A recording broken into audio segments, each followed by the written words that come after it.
Hello again. It's been a few hours since I left off my videos, and excuse me. Uh, yeah, because there was some baby birds outside, and the nest had got moved, and I had been checking up on them. Yesterday, it seemed like maybe the mom was still feeding them, or mom and dad, and because they were screeching and opening mouths and really active yesterday morning. This morning, it was barely moving, so it was apparent that they were starving.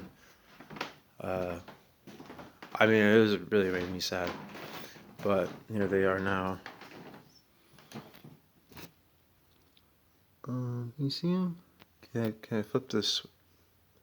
I don't know if I can flip this thing. Can I? No, just take a picture. It's still going. Yeah, I hardly know how to work a phone still.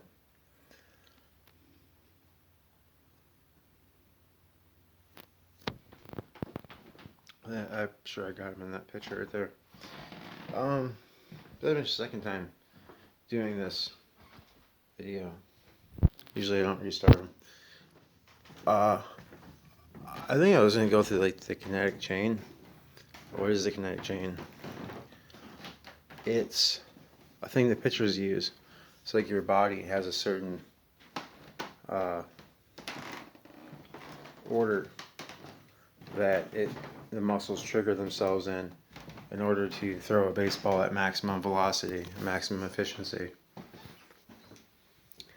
And it's like shit like that. It'd be kind of important to know for the future warfighter, so to speak, because it's based on anatomy and body science and shit that people didn't consider 50 years ago, 20 years ago, really. And a lot of people just want to follow orders. They don't want to put the creative initiative into it. Like how can I really, like maximize my potential in this particular field? Throwing is like a basic human skill. It's our most like potent natural weapon. You can throw, obviously grenades or all sorts of things, bricks. There's a lot more creative things. I don't want to say like get myself in trouble or whatever. Right now, not right now. Later. Uh, and it's a metaphor though, because there's a certain order to it, and then it builds up momentum, and it leads into what I was trying to say before about the intel you get about the battlefield before you get there adds into your awareness when you get there, and then when you're in shit, it adds to your adaptability. And this is like all stuff fucking senior officials and really good strategy people come up with over like all the I might have said this in my last video. All the different military doctrines they're out there. Like you can learn from the whole fucking world. And speaking of which, if you're going to the Ukraine, you might want to know about Maskirovka. I'll spell it because I probably sounding it wrong. MASK, like mask. IROVKA. It's a Soviet deception doctrine. Apparently, they use this I think they was used in Donbass in 2014. They're bringing in like white trucks and saying, "Oh, it's medical supplies," but really they're just dropping off guys that start shit. So, but I just think that's just good to know before you try to. I mean, unless you're content just hey, go over here, look that way, point a gun that way, and if you get hit with artillery or whatever, like, well,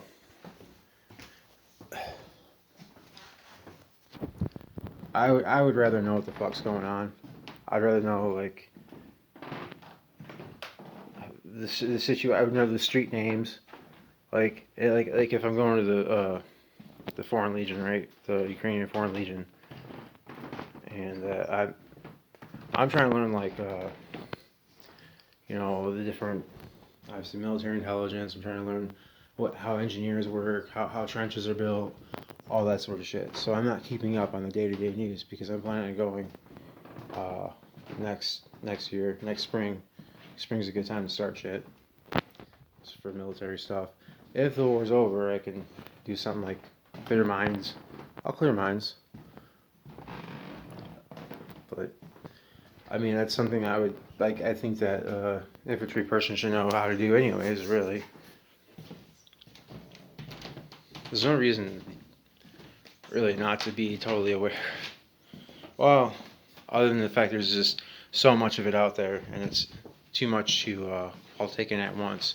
But throughout like the process of learning, like if someone was an infantryman for like 3 years, 4 years, like as I was, I should have known a hell of a lot more coming out of that than what I did, because it's it's just the idea like if you just follow orders, you don't it isn't and there isn't the survival imperative, like that Wally guy. His story, from what I understand, was he told a couple of his Ukrainian friends not to get out of the trench and smoke a cigarette outside, and they did, and they both got blown to bits by a tank.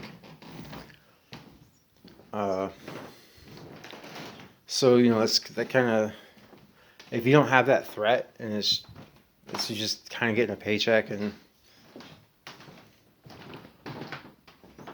we could do a lot better though. I think the Ukrainian army is actually going to have some of the best, like best of the best people by the end of this. Partly for the fact that a lot of the world hasn't experienced that sort of warfare.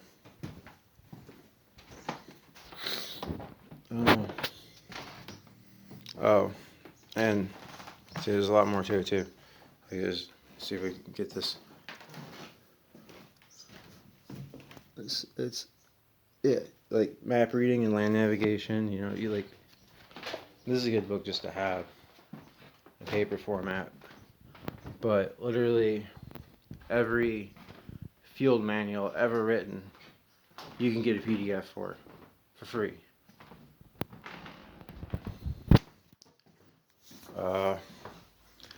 There's a book like I love The Art of War. I just found out that there's a book called The Art of Darkness, which is all about like covert fucking urban operations. Like I just found that out. It's because I was doing all this different research, and kind of all over the place because there's just so much of like I was looking up very specific details on that new that new missile launcher, the lighter weight one, lighter weight than the old Smerch. It's so to the point where I was like able to find like cross sections and shit of the actual truck. I was able to like find out the make and model of the engine they use. Like possible problems it has. I guess sometimes it lets off smoke. If it's not well maintained, you got to maintain it. I forget, it was like crankshaft problems, I think it was. I sort of switched away from that a little bit, and to drone warfare, just because it's going to be like so ridiculous, and because like my country, America, is like planning some dark evil shit, basically. People got their heads up their asses thinking like this place has never done anything wrong. Can't do anything wrong. We got like MK Ultra and fucking Bohemian Grove shit, and like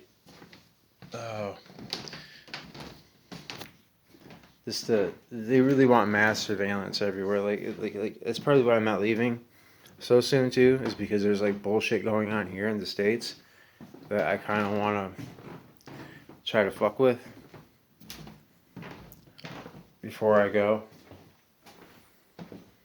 at least like and I'll come back to the States, I guess, once the people after I leave, once the people wake up and realize how fucked they are by their own government.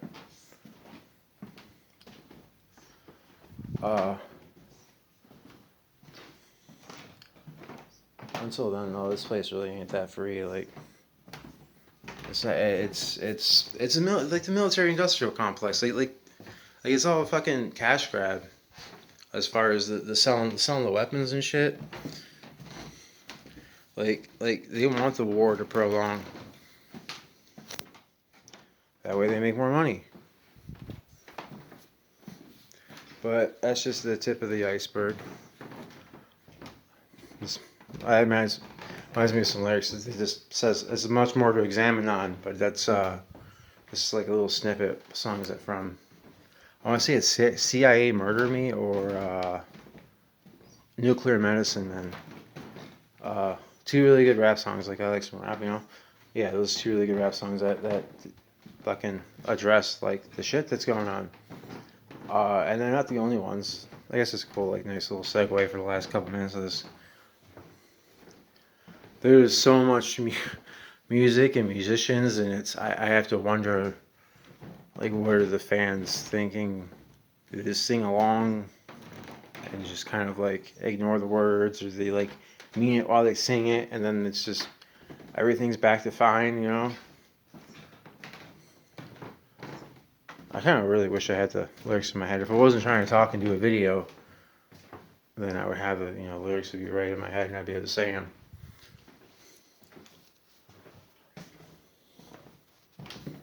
And I'm trying to fill out like the last minute of this. Don't worry, this after that it'll be over. So let's go look at the birds. That'd be cool. I love the animals. Let's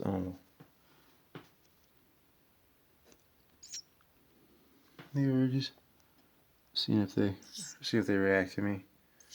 If they start begging for food. It seems like they're pretty chill still. Oh, yeah. That's one thing I like about Rick Arenas, at least from what I've heard and from what I would make logical sense, is that their factory farming is not like as far as I know, they actually have actual farms. Animals get to roam around and stuff. It's not like here with factory farms and yeah, people just want to like stuff their face with gluttony on Thanksgiving. Like, I don't know what their Black Friday looks like. It's gotta be better than here though. Like as far as not as much bullshit, not as much really like just satanic shit under the guise of normality. So, well, that's it for this video.